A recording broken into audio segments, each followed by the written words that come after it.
Good morning, everyone. Happy Sunday, and welcome to today's episode of One Hot Topic. We are going back to Miss Grand International, which I'm looking at their Facebook right now, and I felt like it's weird because, of course, now we have CJ here as the Miss Grand International, but I still see Miss France here. Was she dethroned? I thought that's what they said, that she got dethroned as one of the runner-ups for Miss Grand International, but I see that she is there. I don't see Miss Grand Myanmar there, and of course we don't have Miss Rachel Gupta, which is understandable.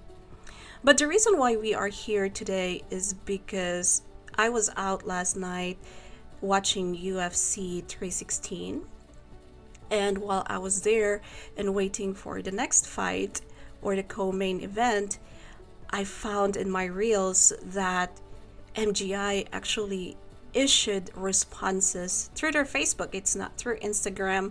It's not through Mr. Nawat's Instagram, which I thought was MGI's Instagram, official Instagram, for a very long time. But on May 29, they issued a post on Facebook, and on that post, it has 12 items in it, and it's more like an itemized response to Miss Rachel Gupta's allegation. So I'm sorry if I'm going fast as I'm scrolling down, but I want to get to that post on May 29. So I hope it's somewhere in here. There you go. And it says official statement. It was released May 29, 11:52. I would say that is local Thailand time. And the official statement in response to public allegations by former Miss Grand International 2024. The date was May 28, 2025, and this was issued by Miss Grand International Public Company Limited PCL. So let's go and open and also make it a little bit bigger. So we'll just read it really quickly. Miss Grand International Public Company, MGI, issues this formal statement in response to a series of false, misleading, and defamatory claims made publicly by Miss Rachel Gupta. She was the former Miss Grand International 2024. Her remarks circulated via a video published on May 28, 2025, distort facts and misrepresent her contractual relationship with MGI, relying solely on emotional appeals and tearful storytelling without any physical evidence to support her claims. Furthermore, Ms. Gupta made specific allegations directed at Ms. Teresa Chaivesut. She is the Chief Operating Officer, COO of MGI. We firmly state that every accusation made against Ms. Teresa is entirely false and without merit. Throughout Ms. Gupta's reign, Ms. Teresa acted with professionalism, fairness, and in full alignment with MGI's internal policies and ethical standards. These defamatory claims are rejected in their entirety. So MGI will not allow personal attacks or manipulative narratives to undermine the credibility of its executives or the integrity of the organization. So we hereby address each allegation with full transparency, documented facts, and professional accountability. So what I want to remind everybody is that this is their rebuttal. Basically, this is their official statement. I went through it really quickly. Of course, this our statement, it doesn't really have the evidences that they are claiming. And the same thing with Miss Rachel Gupta. Yes, those are her allegations, and I'm hoping she has her own evidences as well. I know that in one statement that Mr. Nawat issued, saying that Rachel didn't even have receipts, and those are very important. Of course, working in bigger organizations here that works with the government contracts, whenever I travel, that I keep my receipts. I take pictures of my receipts. I document all my receipts when I do my financial statements. the organization and the company that I'm working for needs those receipts in order for them to pay me back anything that I spent during my travel, from, let's say, renting a car to going out for dinner, lunch, breakfast, anything that I spent. Maybe I forgot my charger and I had to go to Best Buy to get a charger. Then I keep that receipt and then I send it to the company and they reimbursed me with those expenses officially related to my trip. You have to keep your receipts. Those are important, especially now that you don't need a scanner and everybody's got a cell phone. Take a picture of that receipt. Okay, so we'll start on the first claim here. This is the false claim number one. False claim number one, and this is Rachel's statement: MGI products are cheap, they are tacky, and disgusting. So MGI's response is, this statement is entirely false, defamatory, and contradicts thousands of verified customer experiences. So MGI products are part of our fast-moving consumer goods (FMCG) strategy, designed to deliver high-quality, safe, and effective products at accessible prices to suit the Thai and regional markets. Our price positioning is not a reflection of poor quality, but a deliberate commitment to affordability and inclusivity. So GMP certified production facilities, dermatologically tested formulations, 95% plus customer satisfactions across Shopee, Lazada, TikTok Shop, and MGI Shop, thousands of verified 5-star reviews, used and endorsed by beauty queens, influencers, and consumers across Asia. So they said that they are rejecting any suggestion that their products are harmful or low grade.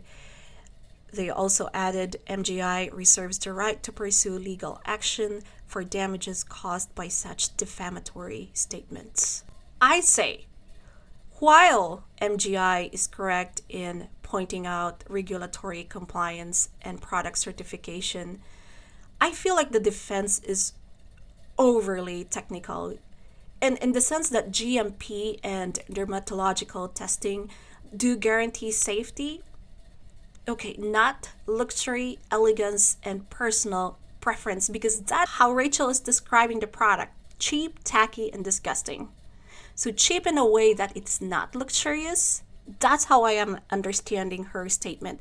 I don't think that it means to say cheap that the price is very low, because that's what it says in here. Our price positioning is not a reflection of poor quality, but cheap here on Ms. Rachel Gupta's statement is synonymous to not luxurious. Okay, tacky, probably not elegant, and disgusting, again, not elegant. And these are her personal opinion. It reflects a subjective criticism more than an objective safety claim. Calling it a false claim frames the entire opinion as defamation. And in the court of law, and I'm not a lawyer, this is really a problematic statement. So, relying on celebrity usage and e-commerce ratings as proof of quality can also be misleading. Here in the US, when you are shopping in Amazon, because Amazon is still our biggest online shop, right?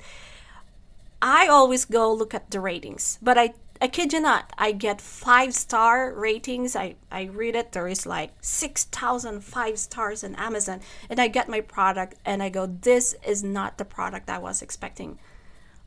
I ordered this huge mouse pad, really nice. And I ordered it and it looks nice. It came in, it looks nice. I open it, it smells like rubber. I had to take it out for 1 week actually until the rubber smell went away. Did it ever say that on the reviews? No. So it is really misleading. Those reviews are very, very misleading. Those reviews are often curated. Sometimes they are sponsored. I get a lot of emails from Amazon and Amazon sellers saying that, hey, if you want to put in your review, we can give you this free product. please put in your review and you get 50% on another product or a similar product. So what is the difference between legal defamation and opinion? If you are looking at this case, right, just this first claim, MGI's defense rests on framing Rachel's remarks as false claim of poor quality. Again, I feel like the phrase cheap, tacky, and disgusting is subjective criticism. We always have to remember that defamation laws typically do not protect companies from negative opinions about products.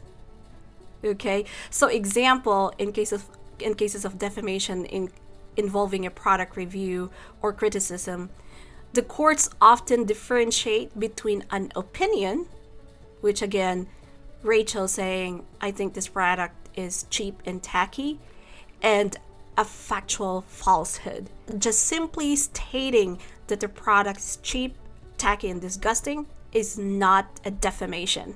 That is an opinion. However, again, if she said these products are disgusting because they are made from toxic materials, now that is an actual defamation. Rachel's description does not objectively challenge the safety or regulatory compliance of the products. She did not say they are not GMP certified products, they are not dermatologically tested, because that could be defamatory. Okay? And the reason why it can be defamatory is that MGI can easily prove them by providing certifications. She is voicing a personal opinion, which is legally protected as free speech. So that is something that we have to remember. We cannot say, Mr. Nawat said these are GMP certified and dermatologically tested and he's got the certification. We always have to go back to what was really said. Basically looking at the whole entire picture to really see it if this is legal defamation or if this is truly just an opinion. Okay, so now we will move to false claim number 2, and this is non-payment of salary. Clause 5 of the agreement clearly states, and this is MGI's response to Ms. Rachel Gupta, Grand shall not pay the monthly fee if MGI 2024 does not stay in Thailand and perform her duties. Once MGI 2024 returns and stays in Thailand, Grand shall pay for the past monthly fee balance together with the current monthly fee. Ms. Gupta resided in India from November 2024 and returned only briefly in March 2025. MGI's payment process was in full compliance with the contract. Moreover, she demanded reimbursement of over $4,500 US in alleged duty-related expenses without providing any receipts or supporting documents. Under international financial standards, no organization can legally disburse payments without proper evidence. Her failure to follow standard reimbursement protocol was then wrongfully used as a basis for public attack. MGI has never had any record of failing to pay compensation or remuneration to any past title holder of either Miss Grand International or Miss Grand Thailand, nor to any official partners or vendors the company has engaged with. The company operates with financial discipline and contractual transparency and a commitment to all of its obligations.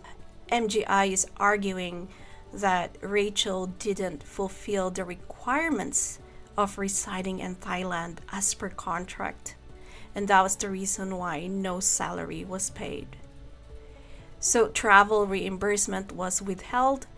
Again, this is due to lack of receipts. And as a summary, MGI denies a history of non-payment and states that expenses must be very well documented. So to be honest and fair with MGI, they may have standing on solid ground on this case, but ethically, it is still a little bit shaky. The clause that contestants must reside in Thailand to be compensated sounds unnecessarily rigid and possibly punitive. Is that how Miss Universe also works? I'm not sure. I know that they are given a penthouse or an apartment in New York while they are the current Miss Universe, right? Is that very similar to how MGI wrote their contract? Again, hard to say and hard to comment on it because we don't know what it says on the contract. If Rachel was performing duties or serving as global ambassador from India or elsewhere, I would think that refusing to pay her salary borders on withholding livelihood as form of control, right? Can she not do her official obligations in India as an ambassador of MGI? Can she not have her own advocacies, working on her advocacies in India as opposed to just being in Thailand? What was the reason why she had to stay in Thailand? Is it because that's the headquarters of the organization? If someone wins Miss Earth, and Miss Earth again was founded by Carlos de Los Angeles, and he is Filipino, and I think it is based in the Philippines, does Miss Earth have to stay in the Philippines for the rest of her term in order for her to get paid? So I feel like there is a failure to clarify the reimbursement policy ahead of time, or maybe it is on the fine print. Like I said, it could be that Rachel is younger, probably does not have real world life experiences. Again, these are things that you need to do. If you are traveling, if you are seeking to reimburse for things that you paid for personally and that it is related to your travel, related to your job, you need to have those receipts. You cannot just say, I spent $300 on 2 days accommodation because I had to go do an event in this place. You need a receipt. And of course, future projects just like that or activities like that, they also have to be approved ahead of time, unless it's emergent that you have to go or that the organization is sending you and you'll just have to go tomorrow. Then sometimes it will take, for these companies, it will take 3 days for a request to go to finance. A finance officer will have to approve it, and then it goes to payroll or goes to another department in finance, and they will release the budget for it. And then if they have to send it to India, I guess they can just wire it, right? And you'll receive it the same day. But in some cases, there are those that are not approved ahead of time, and you'll just have to get up, pack your things, and go and attend that event using your personal resources, right? So is there a miscommunication regarding reimbursement policy that we don't know? The tone, though, that they said she did not fulfill X work, therefore she deserves nothing, reveals an overly contractual mindset that this is the broader ethical issue. If it is one of those that are considered a PR battle, just like what's going on with Justin Baldoni and Blake Lively right now, a lot of people that are looking into the case, reviewing the case, commenting on the case, are siding with the ethics and morality of the situation. We've seen that this transactional thinking is now being increasingly criticized in industries, especially those involved in public-facing emotional labor, such as pageantry. You will see, of course, MGI has a lot of fans, especially with CJ Opiasa taking the crown. I have to say, I have seen several content creators from the Philippines, and they are sympathizing with MGI. But imagine those fans from India. There's a lot more viewers that are unlikely to actually sympathize with an organization that invokes fine print over fairness, especially when the power imbalance is evident. And there is a power imbalance. Imagine yourself being on Rachel Gupta's shoes in trying to fight this international pageant organization, MGI. Okay, so now let's move on to false claim number 3, and that pertains to inadequate living conditions. So it states here, Ms. Gupta alleged that her accommodations during her reign was substandard, cramped, and unclean. These claims are factually incorrect, misleading, and contradict the documented arrangements on her own choices. Ms. Gupta resided in Thailand for only 2 brief periods during her reign between November 2024 and March 2025, despite holding the title of Miss Grand International 2024. So the first period, Period 1, November 2024, post-coronation residency. So immediately after coronation night, the top 10 finalists, including Ms. Gupta, were relocated to the Twin Towers Hotel, and they provided the website to the hotel, and it says one of MGI's valued sponsors. This centrally located 4-star hotel was selected to accommodate the winners while they prepared for their first official duties, and these include international travel to South Korea, appearances and promotional events in parts of Thailand. So the hotel rooms were clean, professionally maintained, and consistent with international hospitality standards.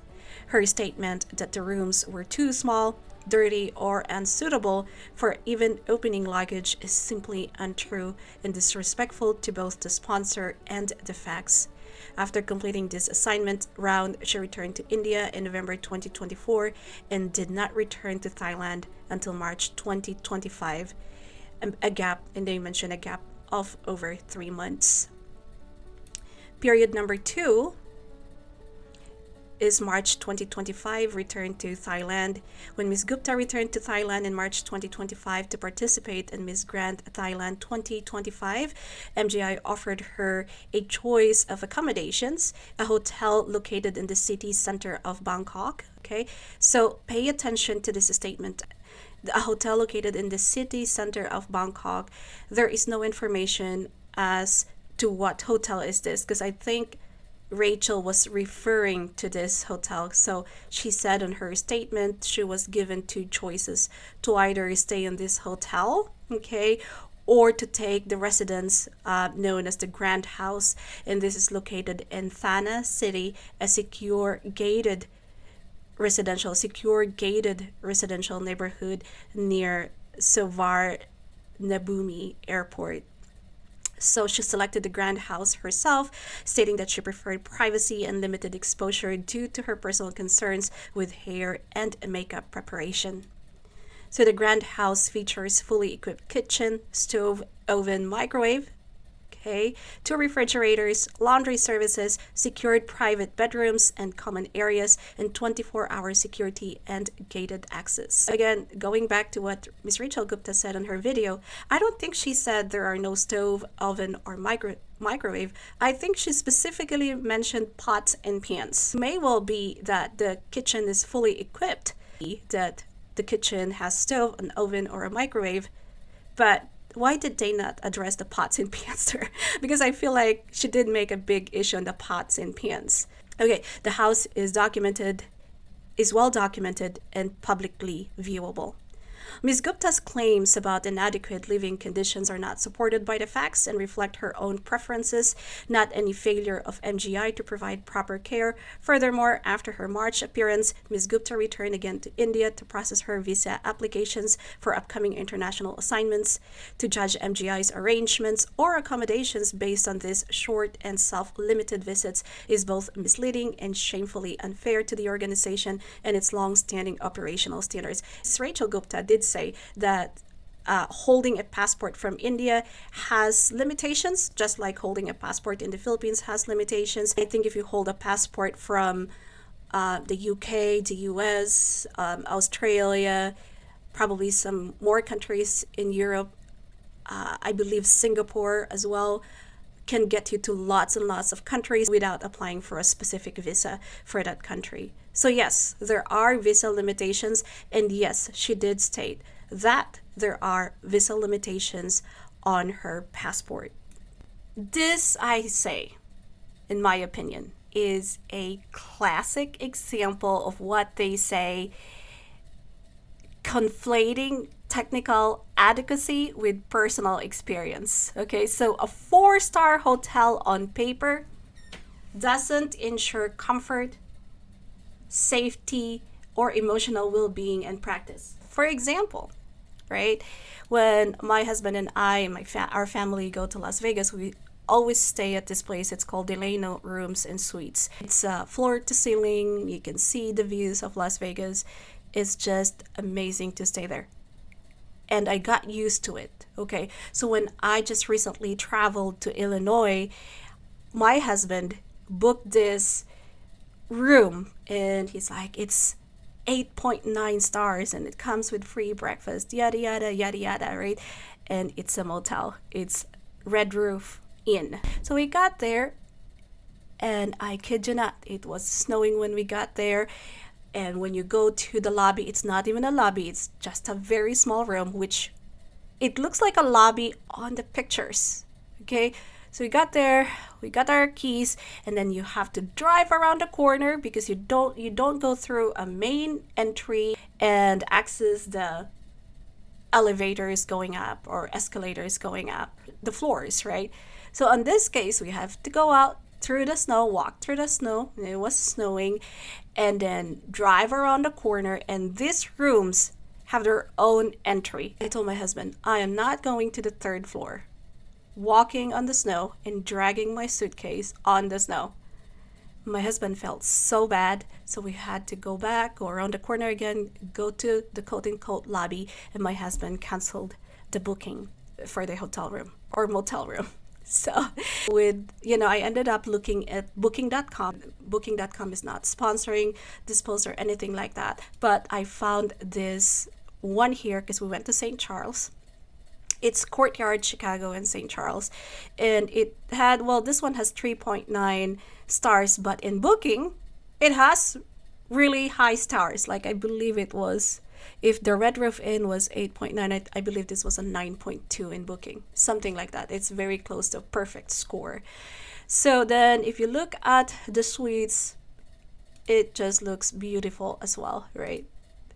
When we got there, of course, the picture doesn't always present the reality of things. I wasn't really too impressed in comparison to Delano and other 5-star hotels in Las Vegas, but it was 100 times better than the Red Roof Inn. Her personal experience is different from every other people's personal experience. It could be that the hotel really is small for her. Maybe she's got lots of luggage and it does not really fit all of her luggages. We know that these beauty queens travel with lots and lots of luggages to accommodate for their gowns, for their shoes, and whatever they have to take with them. That's what it is. They're just like celebrities. Okay, it's part of the job. For a beauty queen, she probably travels with 5 luggages. I won't blame her. The statement that Rachel selected the grand house omits the context of the overall picture. Was it a truly free choice, or was it a decision made within limited options or pressure maybe? Overall, MGI missed an opportunity to just say, you know what, we apologize she felt that way, even if our intentions were really good. I think just a basic acknowledgement and not invalidating her feelings would have worked for PR purposes, right? But also it places them on that position that they do care about the experience of their employees / beauty queens.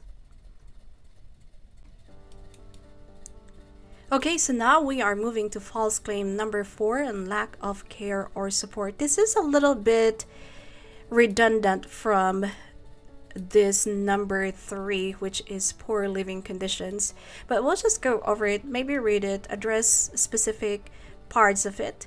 So it says Ms. Gupta alleged that MGI failed to provide adequate support, accommodation, or care during her reign.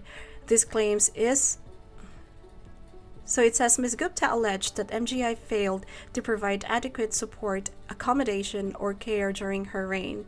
This claim is entirely false and unsubstantiated. So every Miss Grand International title holder is assigned a dedicated artist relations team responsible for 24/7 support, both in person and remotely. Ms. Gupta received the same standard of assistance as all previous title holders, including offers for transportation, shopping support, meal planning, and welfare check-ins. As stipulated in Clause GG of the agreement, except as herein otherwise provided, the MGI 2024 shall bear the cost of all personal expenses incurred by her during the currency of the Miss Grand International Agreement, and in particular, she shall bear the cost of all private internet or telephone calls made by her, whether or not they are made whilst she is traveling in performance of her obligation under the Miss Grand International Agreement. Accordingly, it is not MGI's responsibility to provide personal communication equipment or cover personal expenses such as food, private internet, or phone services. However, in good faith, MGI still provided her with a local SIM card and supported her vegetarian dietary needs to the best of our capability. So due to her dietary preference, MGI's staff offered daily meal options tailored for vegetarians, but Ms. Gupta frequently declined them, citing they were not to her taste. She instead volunteered to manage her meals independently. Staff also offered to take her grocery shopping on several occasions, but she declined, stating she did not want to dress, apply makeup, or do her hair for outings. She also falsely claimed that the Grand House lacked adequate kitchen facilities for preparing her meals, but in reality, the residence includes a full kitchen setup with electric stove, oven, microwave, 2 refrigerators, cooking utensils, and appliances. The kitchen was fully functional and properly maintained. The reason she did not cook was due to her own stated unwillingness and personal convenience, not because of any deficiency on MGI's part. These facts collectively prove that MGI fulfilled its obligations and more. Ms. Gupta's claims of being unsupported are not only inaccurate but also dismissive of the ongoing efforts of the team to accommodate her personal preferences and professionalism and care. So I don't know why they had to create a different bullet point for lack of care or support, because they did address that here. And the funny thing is that on this period 2, it says the Grand House features, and it says fully equipped kitchen, stove, oven, microwave, 2 refrigerators, right? But where are the other things here that they are claiming? So electric stove, oven, microwave, 2 refrigerators, cooking utensils, and appliances. Where is the cooking utensils and appliances here? If you are going to separate them, you have to separate it correctly and that it mirrors the same thing. Because then now it's almost like you said here when you were addressing this claim, okay, the Grand House features, all these things that comes with it, and that's the reason why I mentioned pots and pans. Where are the utensils and other equipments that she will need in order to cook on the stove, oven, or the microwave? And so what they did is actually created a separate slide, and that's where they put the rest of it. So I'm not really sure what is going on. Did someone read this response and maybe went through each of the bullet points before releasing it? So it's really hard because people would actually dissect it and read through it, making sure that it makes sense.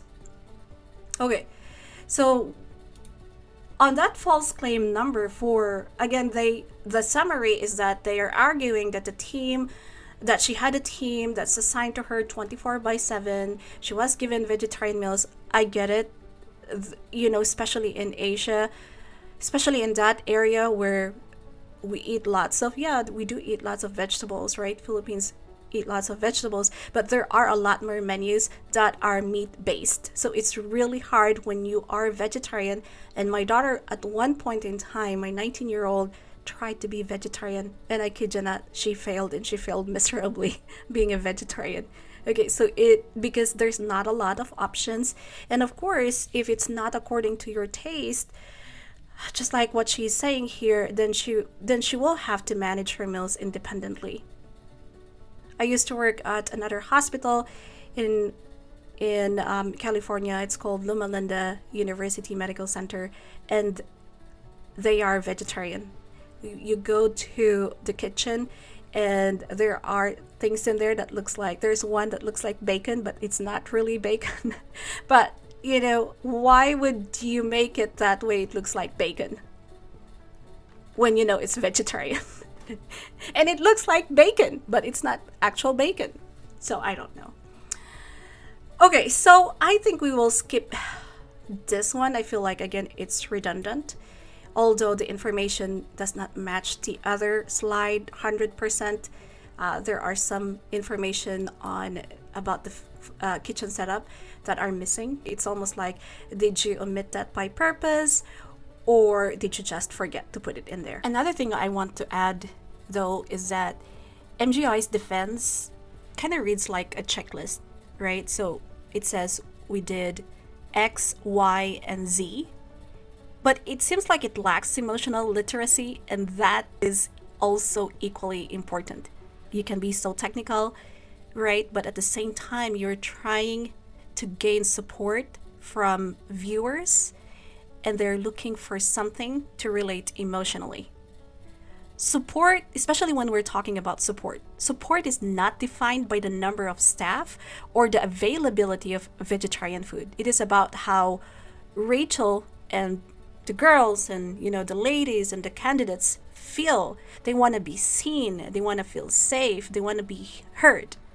Offering assistance is not the same as creating a nurturing environment. Pointing out that Rachel declined activities or didn't complain openly may reflect the fear of backlash or learned helplessness, not satisfaction. So the use of trivial anecdotes, just like what's stated here, she didn't want to go shopping because she didn't do her hair, feels very petty, especially for an international pageant organization. It also feels very degrading. So that rather than disproving her claim, this could even affirm the emotionally detached or even mocking tone that she is complaining about. MGI appears more concerned with disproving facts than acknowledging the human experience behind it. False claim number 5 is the shortest one. Unsafe environment.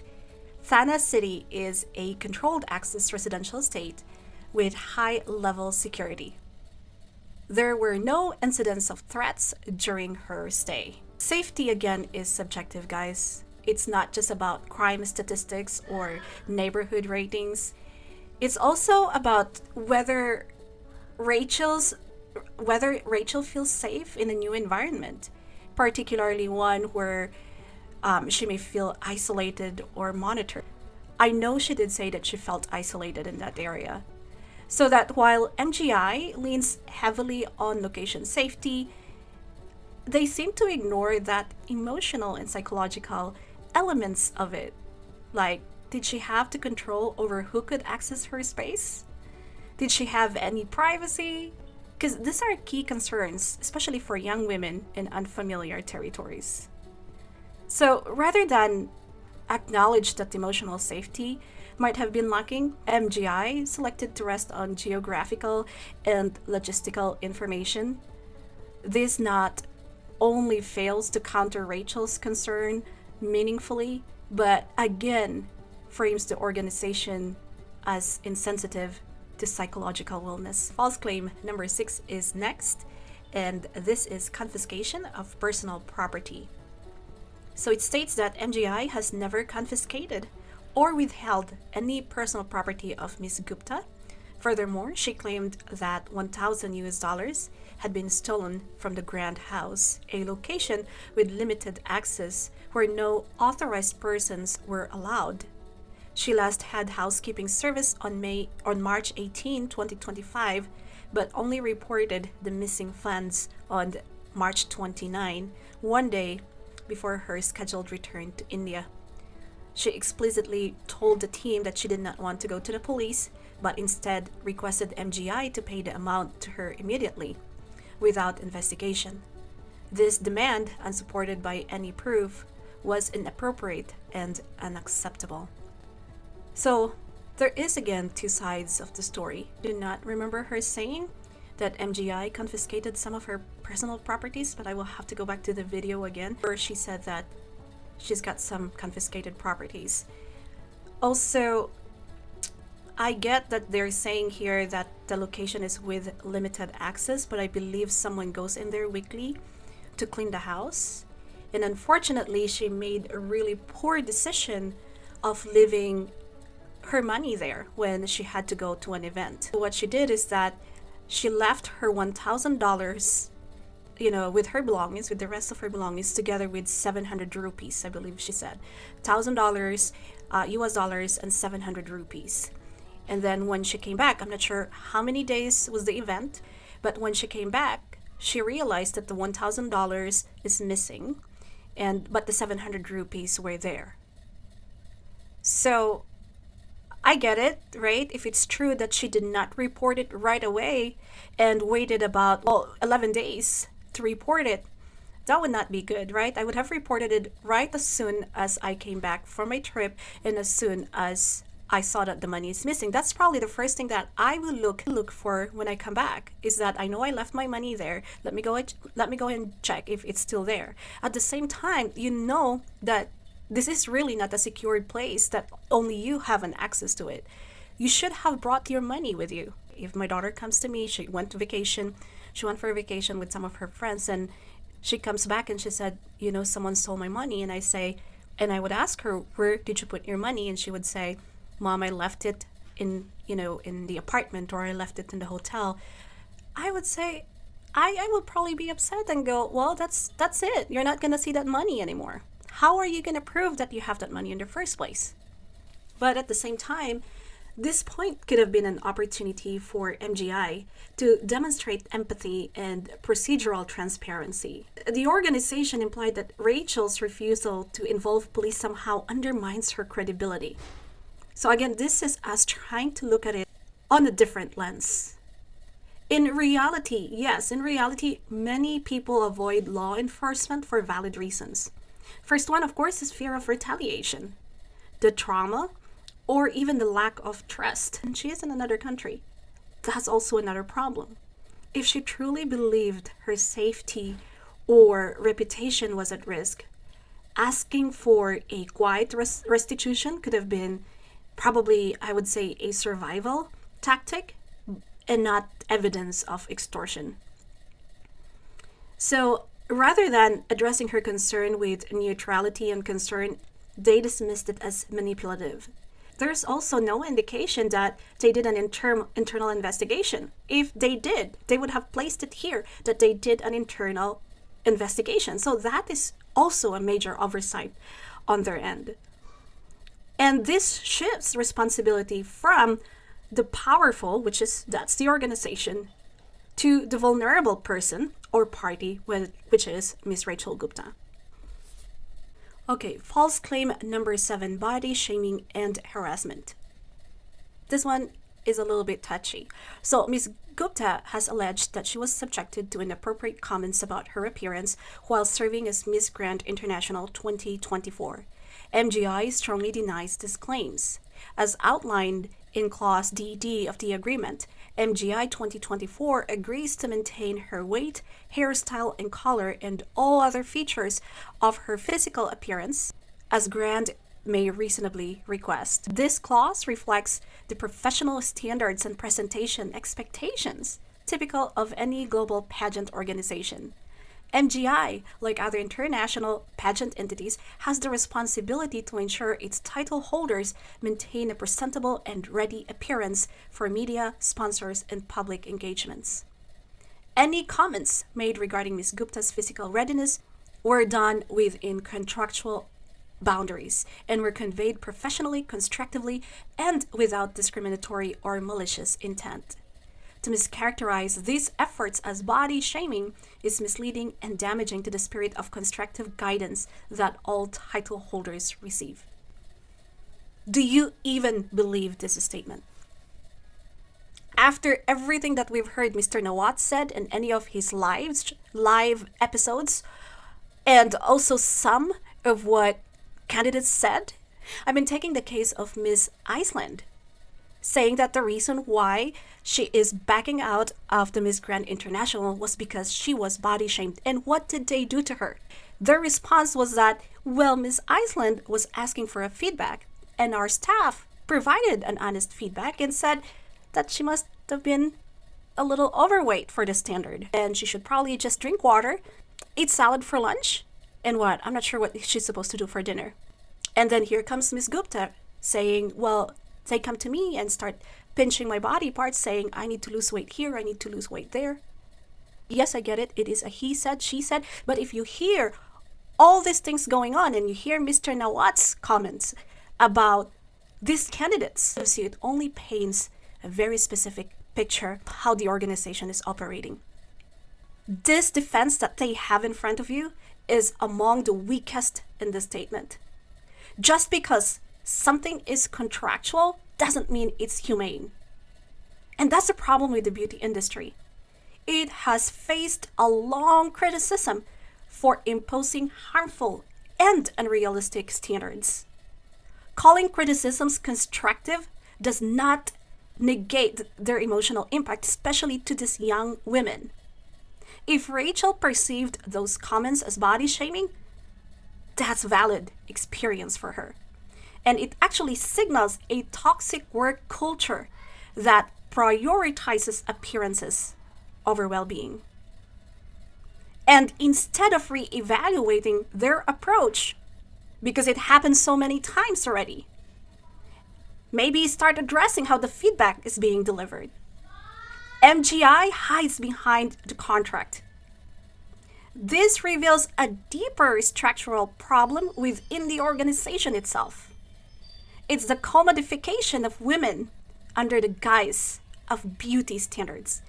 And in today's world, that is truly unacceptable. Okay, so false claim number 8 is toxic work environment.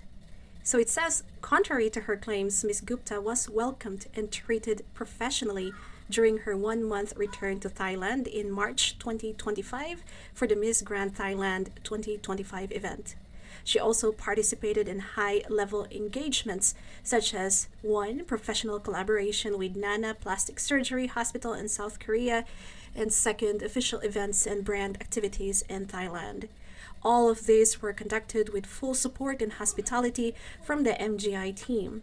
Her statements about toxicity are therefore entirely unfounded and appear intentionally misleading.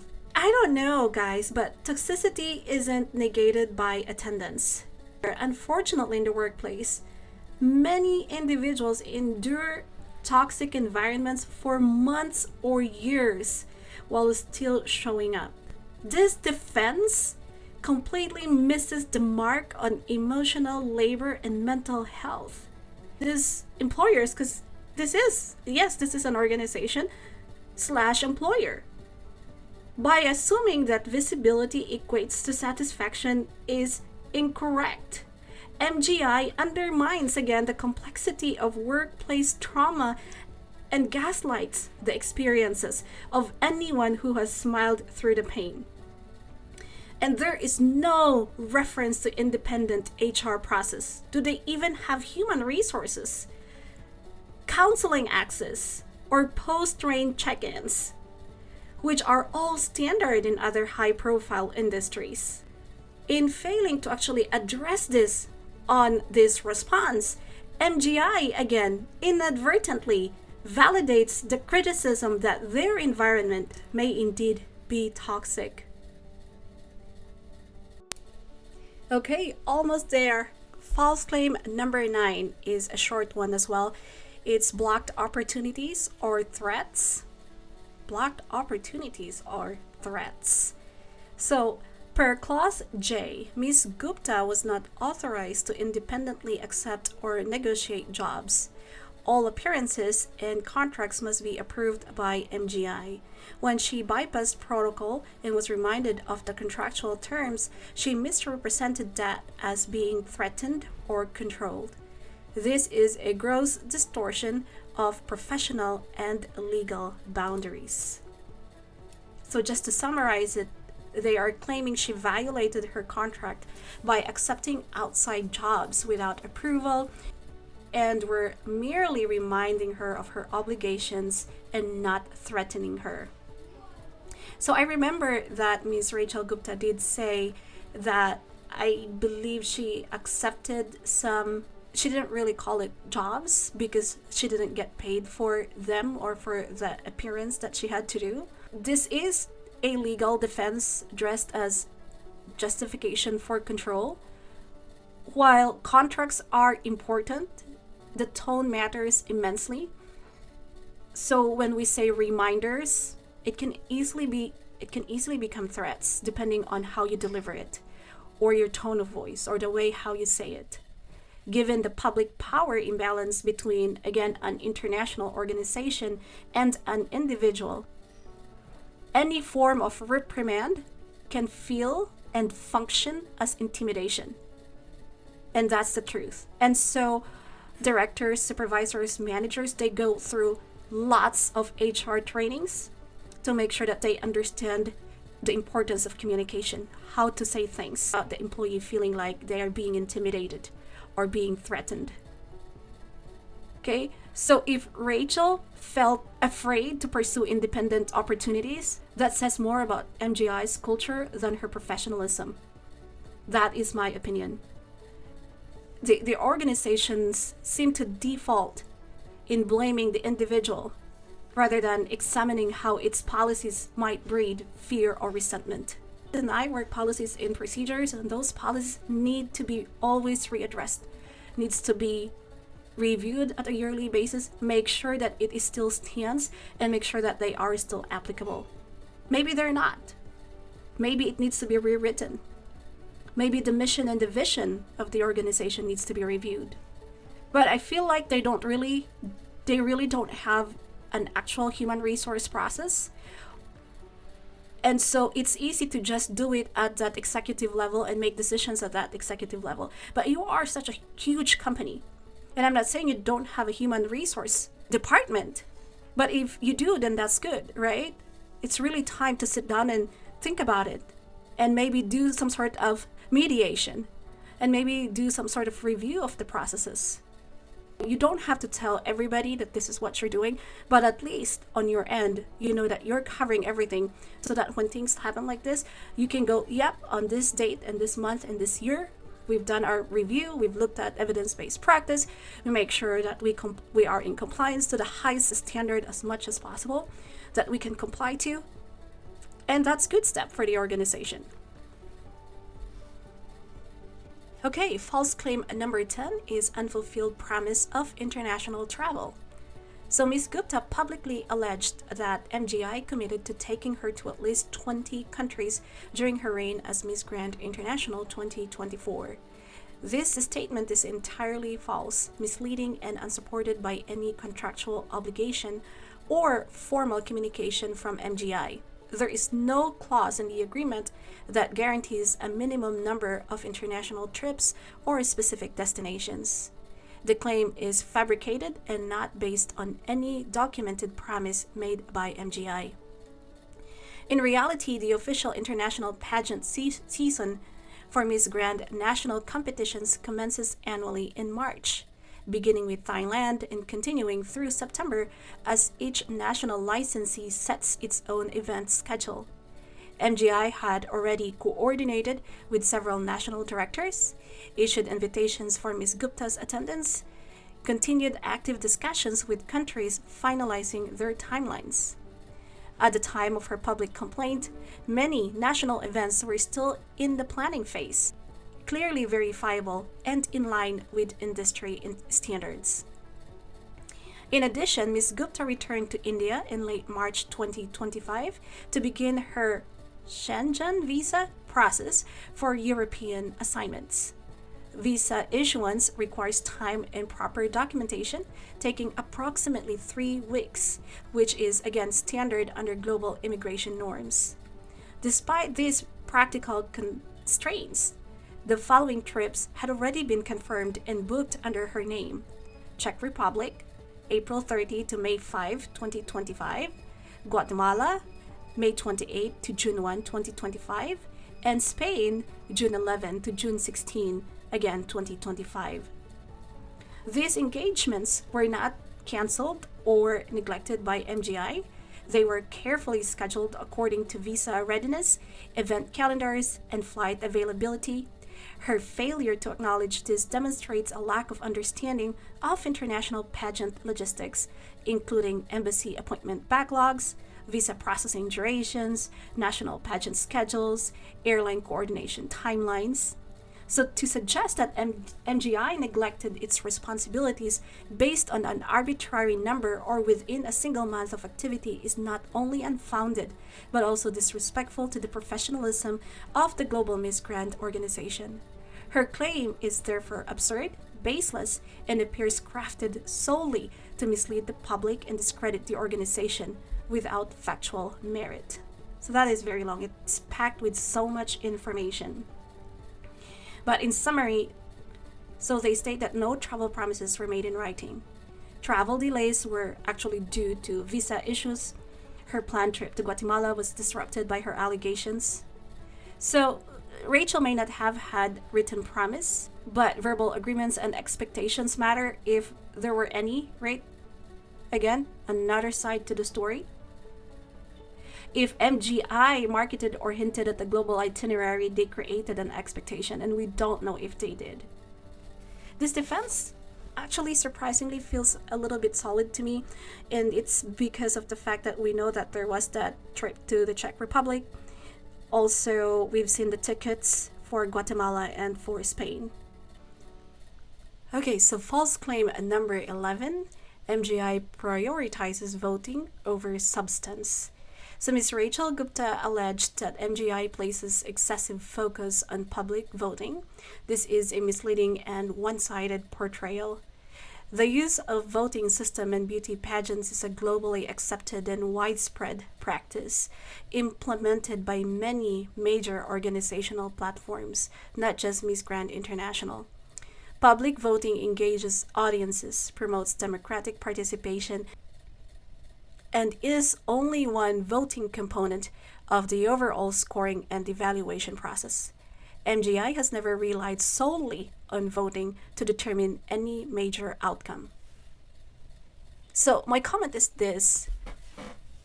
There is actually another YouTube blogger, and I tried to look for her name. I think she's one of the finalists for Miss India 2025, and she backed out of the competition prior to Rachel Gupta resigning or being dethroned. And the reason why she backed out from MGI India, Miss Grand India for 2025, is also because of voting. So she is a beauty queen. She only did not join Miss Universe India. She joined Miss Grand India, and she was really disappointed by how the voting is going. So apparently, if you buy votes, and I'm not sure if this is just in India or also it happens in the Philippines and Thailand and other countries like Myanmar, right? So when you say, this is just an example on the pricing, right? I pay $5, it will give me 50 votes. If I pay $10, it gives me 100 votes. If I pay $20, it gives me 1,000 votes. Kind of like that. So the more you spend on it, the more votes that your candidate will get. So one person is not equal to one vote. So me, if I paid $20 for my daughter, right? Maybe she's part of a beauty pageant as well that also does voting just like this one. I go, you know what? for her to get 100 votes, I'll go ahead and pay X amount of money. It's not 1:1. It's 1:50. 2:200, 2:100, something like that.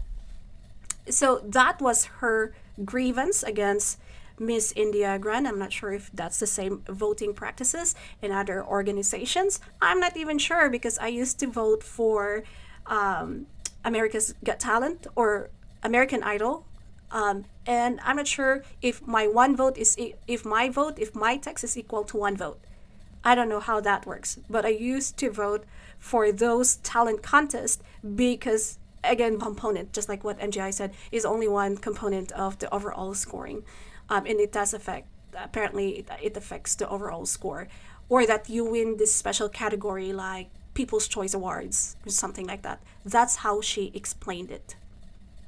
Okay, but yes, public voting in pageantry is indeed very common. Yes, we know that. It is often criticized for creating a popularity contest rather than recognizing the merit. Without revealing how much weight voting holds compared to judges' scores, MGI's defense lacks transparency. If Rachel felt that substance or advocacy work was minimized in favor of clicks and likes, that is a fair cultural criticism. Okay, it is a criticism, but it's not false claim. So MGI's statement does not address the need for a better balance between digital engagement and actual advocacy impact, because that could have been a progressive opportunity for dialogue. Okay? And false claim number 12, which is the last one, and we are approaching 1 hour of this episode. MGI does not support charity or advocacy. We strongly refute the claim that MGI does not support charitable or social causes. While MGI is a commerce entity, it consistently incorporates corporate social responsibility, CSR, and advocacy into its platform. The Stop to War and Violence campaign, promoted annually through Miss Grand International, raises global awareness on peace, violence prevention, and conflict resolution. It is not a marketing gimmick, but a core identity of our advocacy work. Ms. Gupta, during her reign, never once proactively proposed or participated in any philanthropic work unless it involved international travel or potential commercial value. Her focus was predominantly on personal visibility and compensation. One illustrative example is the Diwali celebration in Thailand, which she herself requested to attend to connect with Indian community. MGI facilitated her appearance without any commercial expectation, but she later asked whether she would receive a performance fee for the event. This demonstrates that her primary concern was personal remuneration, not community impact. In contrast, other title holders have initiated charity visits, hospital outreaches, youth campaigns, and fundraising appearances.